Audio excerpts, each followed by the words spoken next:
नमस्कार, मैं हूं रविंद्र जैन और आप देखना शुरू कर चुके हैं सबकी खबर। आज बसंत पंचमी का त्यौहार है। पूरे देश में मां सरस्वती की पूजा हो रही है। आज हम आपको लेके चलेंगे प्रयागराज में, जहां संगम नोज पर स्नान चल रहा है। वहीं पर जगत गुरु शंकराचार्य अभिमुक्तेश्वरानंद महाराज आज भी वहीं बैठे हैं जहां प्रशासन ने मौनी अमावस्या पे उन्हें रोका था। 1 इंच भी आगे पीछे नहीं हुए हैं। आज जगत गुरु शंकराचार्य अभिमुक्तेश्वरानंद जी महाराज ना स्नान करने गए हैं, ना उनके शिष्य स्नान कर रहे हैं। आप जानते हैं उत्तर प्रदेश सरकार ने जगत गुरु से पूछा है कि आप असली हैं कि नकली। अब तो उन्हें एक नोटिस देके कहा गया है कि आप मेले को खाली कर दीजिए, यहाँ से हट जाइए। क्या पूरी स्थिति है, मैं खुद आप सबको वहां लेके चल रहा हूं। जगत गुरु अभिमुक्तेश्वरानंद महाराज के साथ में उनके शिष्य हैं, उनकी परछाई के तरह उनके साथ सदैव रहने वाले उनके जो निस्सहाय कह सकते हो आप। मेरे साथ में पंडित देवेंद्र पांडे जी, जो हिंदू महासभा के राष्ट्रीय महासचिव भी हैं, वे जुड़ रहे हैं। मैं उनसे पूछता हूं इस समय प्रयागराज का क्या माहौल है, शासन प्रशासन से इस समय कैसा रुख है। पूरी बातें मैं करता हूं, आपको सीधे जोड़ता हूं पंडित देवेंद्र पांडे जी, जो वहीं पर बैठे हुए हैं जहां शंकराचार्य जी महाराज विराजमान हैं। पंडित जी, मेरी आपको आवाज आ रही है? जी आदरणीय, आ रही। अभी इस समय क्या माहौल है? इस समय वहाँ संगम नोज पे डुबकी लगा रहे होंगे लोग, लेकिन महाराज जी एक तरफ बैठे हुए हैं और वहीं बैठे हुए हैं जहाँ मौनी अमावस्या पे प्रशासन ने रोका था। सुना है उसी स्थान पे बैठे। महाराज जी को जब इन्होंने अपनी कस्टडी में लिया, इनका अपहरण किया महाराज जी का, तो ये 3 जगह अलग अलग जगह ले गए और आधा आधा घंटे के लिए हर जगह महाराज जी को रखा और उनके परिकरों को उनसे दूर कर दिया गया। अंत में कैंप के बाहर ले आकर बीच सड़क में महाराज श्री को छोड़कर गए हैं। तो महाराज श्री को जहां पर छोड़ गए थे, जिस पोजीशन में छोड़ गए थे, उसी पोजीशन में महाराज श्री की पालकी वहीं रखी है। उसी में महाराज जी पूरा दिन बिताते हैं। सब फ्रेश होने के लिए जाते हैं बाहर, या जब कोई काम होता है, लोगों से बात करनी होती है, तभी जाते हैं। बाकी पूरा दिन वहीं बीतता है। और जो पंडाल है महाराज श्री का, बिल्कुल है, पंडाल में महाराज श्री ने प्रवेश नहीं किया। महाराज जी का ये मानना है कि हम स्नान के लिए निकले थे तो हमें स्नान के बाद ही यहाँ प्रवेश करना चाहिए था। चूंकि स्नान नहीं हुआ इसलिए प्रवेश करने का कोई औचित्य ही नहीं, इसलिए सड़क नहीं। लेकिन आज तो बसंत पंचमी है, सभी लोग स्नान कर रहे हैं। आज भी प्रशासन रोक रहा है या महाराज जी अपनी स्वेच्छा से स्नान करने नहीं जा रहे हैं? नहीं, महाराज जी को जब रोक दिया गया, उनको स्नान नहीं करने दिया गया, तो किस तरीके से दोबारा वो स्नान करने जा सकते हैं? ये तो प्रशासन ने जो व्यवस्था बनाई है कि उन्होंने शंकराचार्य जी को जब घाट में गंगा के तट पे जाकर, संगम में जाकर स्नान नहीं करने दिया गया, तो आज कैसे जाते? तो जब सरकार ने रोक लगा रखी है, प्रशासन ने उनका अपहरण करके जहां छोड़ा था वही है शंकराचार्य जी। शंकराचार्य जी अपने से नहीं जाएंगे, क्योंकि हमें बड़ी आशंका थी कि शंकराचार्य जी के हत्या की स्क्रिप्ट लिखी गई है।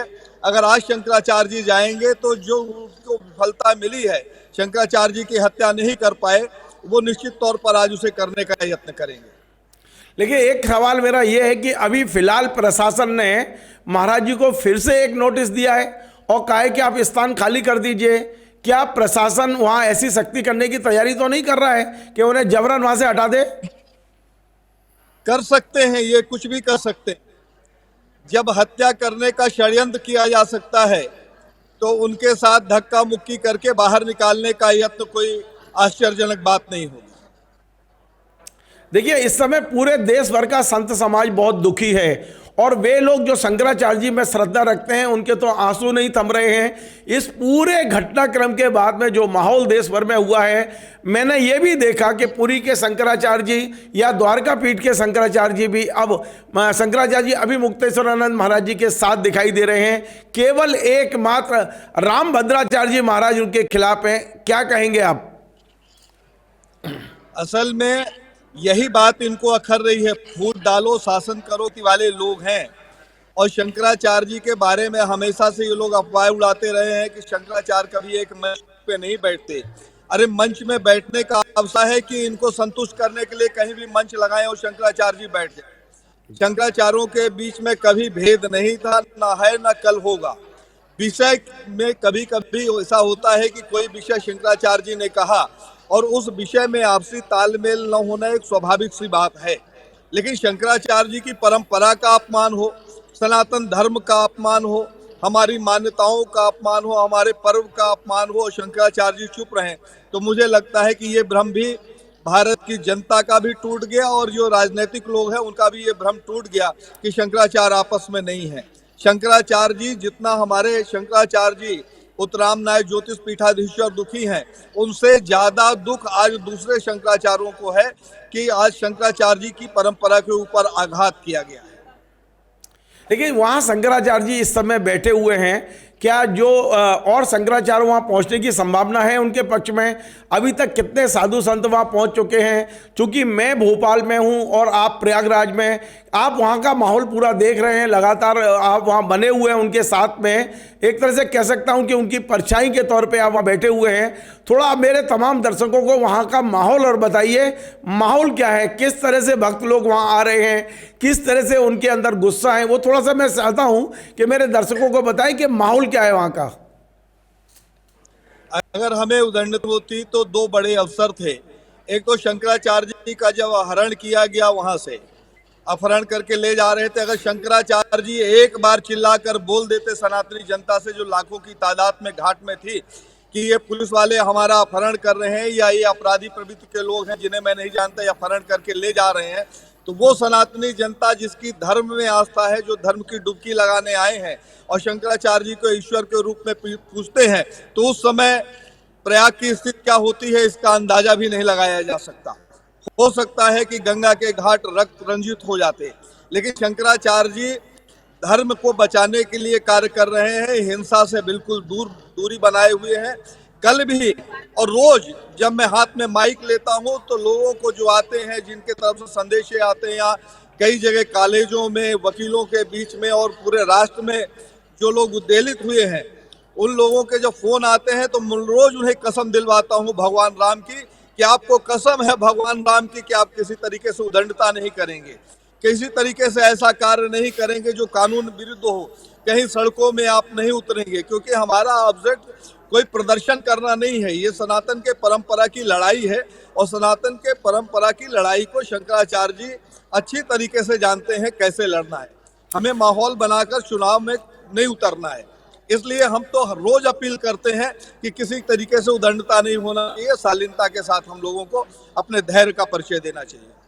पंडित जी, एक बड़ा सवाल मैं पूछने जा रहा हूं कि ये जो सरकार है, नरेंद्र मोदी की सरकार है, योगी आदित्यनाथ की सरकार है, वो तो महंत बताए गए कि वो तो महंत हैं, संत हैं, साधु हैं। ऐसे में हमने सबसे पहले देखा कि देश भर में हिंदू मुस्लिम, हिंदू मुस्लिम, हिंदू मुस्लिम, ये देख देख के जब हम थक गए तो फिर हमें एक नई चीज़ दिखाई दी कि अब आप वर्ग संघर्ष के, आप दलित, स्वर्ण, आप ओबीसी, इस तरह का एक बंटवारा हमको दिखाई दिया।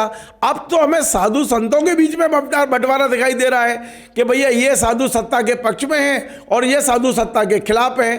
क्या कहेंगे आप, क्या वाकई साधु समाज बट गया है इस देश का? साधु समाज और संत समाज नहीं बता है। साधुओं के भेष में जो अपराधी घुस आए हैं मेले में, वो पूरे मेले को कब्जा करना चाहते हैं। जिनको वेदों की ऋचाओं का ज्ञान नहीं है, जो वेदों की परिभाषा नहीं, जब अपने नाम के आगे जगत गुरु लिखते हैं और उनको ये भी नहीं मालूम, वो कहते हैं कि योगी मोदी के खिलाफ जो बोलेगा उसकी हम कब्र खोद देंगे, तो स्पष्ट कर रहे हैं कि कब्र खोदने वाला कौन होता है। कब्र मुसलमान खोदता है, तो ये साधु संत हैं जो कब्र खोदते हैं। वो तो अपना पेशा बता रहे हैं कि ये कब्र खोदने वाले हैं और इन्होंने मानसिक रूप से अपनी सुन्नत करवा ली है। इस सारे कुंभ के, प्रयाग के जितने हमारे पर्व होते हैं, आप पिछला देख लीजिए कि यहाँ सैकड़ों लोगों की मौतें हुई और हमारे मुख्यमंत्री जी कहते रहे कि कोई घटना नहीं हुई। शंकराचार्य जी ने यही तो कहा कि इस बात को क्यों छुपाया जा रहा है। जी जी, मैं आपको दिखा रहा हूँ वो शिवलिंग, कुछ हम लोगों ने खोलकर लगाने का प्रयास किया था, बाकी कार्टून और गाड़ियों में पैक पड़े हुए हैं अभी जी। मतलब धर्म का काम करने वाले की कितनी प्रताड़ना है, आप देख सकते हैं। ये शिवलिंग रखे हुए हैं जो दर्शन के लिए आए थे। 1.25 लाख के लिए ये स्थान बनाया गया। तो देख सकते हैं एक लंबा प्लेटफॉर्म बनाया गया था जो बाहर तक जाता है। इसमें जी। शिवलिंग रखे जाने थे। उस किनारे में आपको दिख रहे होंगे कार्टून पैक रखे हुए हैं। जी कार्टूनों को हम खोल भी नहीं पाए क्योंकि हमारा पूरा पंडाल जो हमारा प्रांगण है उसे अव्यवस्थित कर दिया गया है। जी जी हम आपको पंडाल में दिखा रहे हैं कि शंकराचार्य जी जब ये सामने पूजन लगा हुआ है, पूजन का मंच लगा हुआ है, जी उस जी पूजन के मंच में ही जी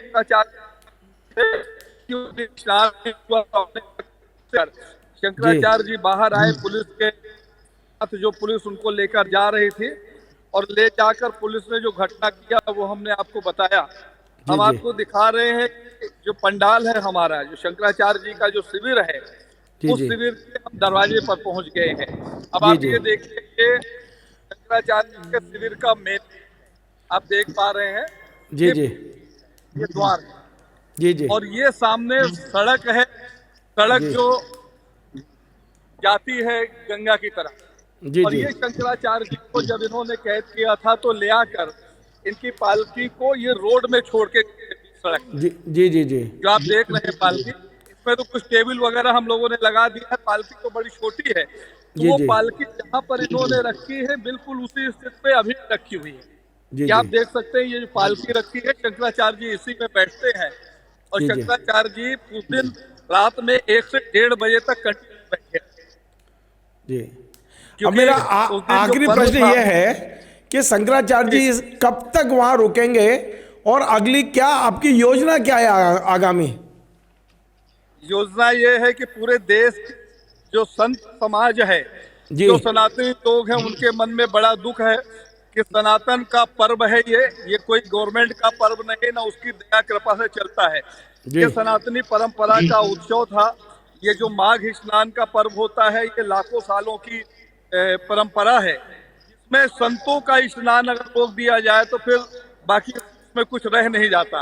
मतलब जिस तरीके से यज्ञ करने के बाद आहुति न की जाए तो यज्ञ अधूरा रह जाता है, उसी तरीके से यहाँ पर शंकराचार्य को रोक दिया गया। उस रोकने का परिणाम ये हुआ कि पूरे राष्ट्र के सनातनियों के मन में आक्रोश है।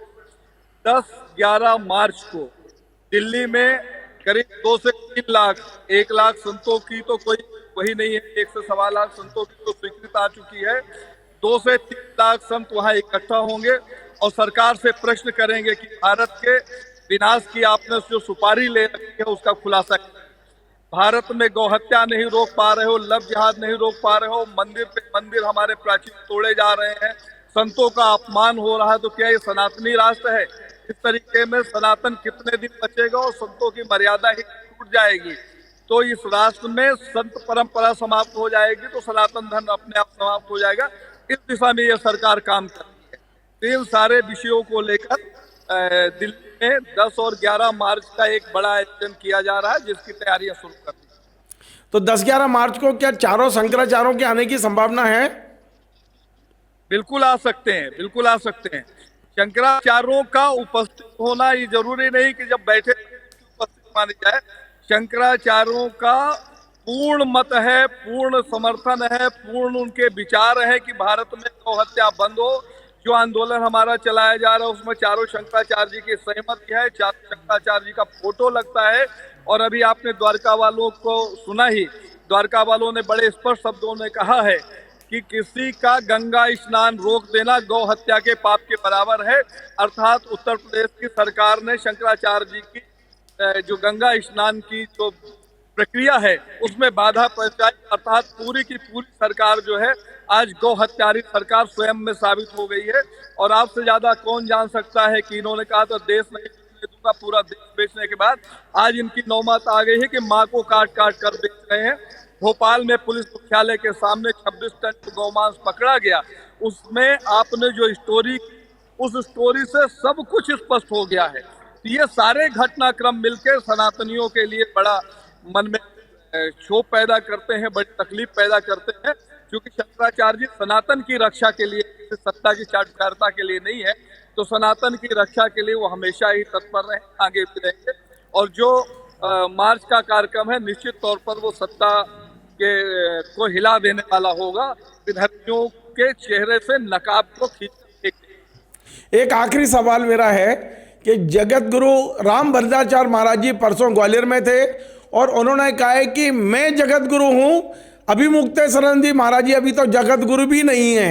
इस तरह की बातें उन्होंने की हैं, कुछ कहेंगे आप इस बारे में? वो तो ये भी कहते हैं कि हमने देखा है कि कुंभ में लोग नहीं जाते, लेकिन ये नहीं बता पाते कि किस आंख से उन्होंने देखा है कि शंकराचार्य जी की पालकी नहीं जाती। एक अंधा व्यक्ति बता रहा है, गवाही दे रहा है कि हमने देखा है जो कल तक अपने आप को मोदी का मित्र कहता था, फिर जब जब ध्वज वंदना होने लगी, इनको नहीं बुलाया गया तो मीडिया में रोता घूम रहा था कि हमें नहीं बुलाया गया, बड़ा अपमान किया।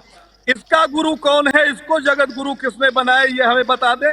जबकि शास्त्र कहते हैं कि अंधे लूले लंगड़े जो होते हैं, अपभ्रंशित शरीर वाले होते हैं, वो हमारे धर्म गुरु नहीं हो सकते। तो एक व्यक्ति जो स्वयं नहीं शास्त्र सम्मत नहीं है, वो दूसरे के ऊपर टिप्पणी करता है, तो ये तो भाजपा के प्रवक्ता हैं। एक ऐसा व्यक्ति जिसकी आंखें नहीं है, अंधा प्रवक्ता। अगर आंख वाला प्रवक्ता होता तो कुछ अच्छी बात होती, अंधा प्रवक्ता है, तो अंधा प्रवक्ता क्या बोलेगा? चलिए बहुत बहुत धन्यवाद, नहीं बोली जाती। बहुत बहुत धन्यवाद पांडे जी, आप हमसे जुड़े और मैं कोशिश करूंगा कि यदि एक आध दिन बाद फिर मैं आपसे जुड़ूंगा और वाकई माहौल को अपने दर्शकों तक पहुंचाने की कोशिश करूंगा। आपका बहुत बहुत धन्यवाद। तो आपने देखा, आज हम आपको सीधे प्रयागराज लेके गए। प्रयागराज में जो कुछ माहौल है, वहाँ एक और बसंत पंचमी का स्नान चल रहा है, तो दूसरी ओर हमारे जो शंकराचार्य जी हैं, जगत गुरु शंकराचार्य अभी मुक्तेश्वरानंद महाराज आज भी उस स्थान पर बैठे हुए हैं जहां प्रशासन ने मौनी अमावस्या को उनको रोका था। लेकिन अब यह मामला पूरे देश भर में मच गया है। अब शंकराचार्य यानी कि उनकी पूरी की पूरी जो एक तरह से देखेगा, इसका जो विरोध है वो 10 और 11 मार्च को आपको दिल्ली में दिखाई देगा। हमारी नज़र पूरी खबरों पे है। आपको हमारा ये कार्यक्रम पसंद आए तो इसे शेयर करें, लाइक करें, कमेंट करें। नमस्कार। Join the next be the best, Bundelkhand का सबसे विशाल और आधुनिक विश्वविद्यालय ज्ञानवीर यूनिवर्सिटी। ये सिर्फ एक यूनिवर्सिटी नहीं, ये है आपके सपनों का लॉन्च पैड। यहाँ मिले आपको smart classrooms, modern campus, updated labs और एक्सपीरियंस्ड फैकल्टी। हर स्टूडेंट को मिलता है कॉन्फिडेंस, ग्रोथ और एक ब्राइट करियर का प्रॉमिस। नए सेशन के लिए एडमिशन ओपन है, तो इंतजार कैसा? आज ही कांटेक्ट कीजिए।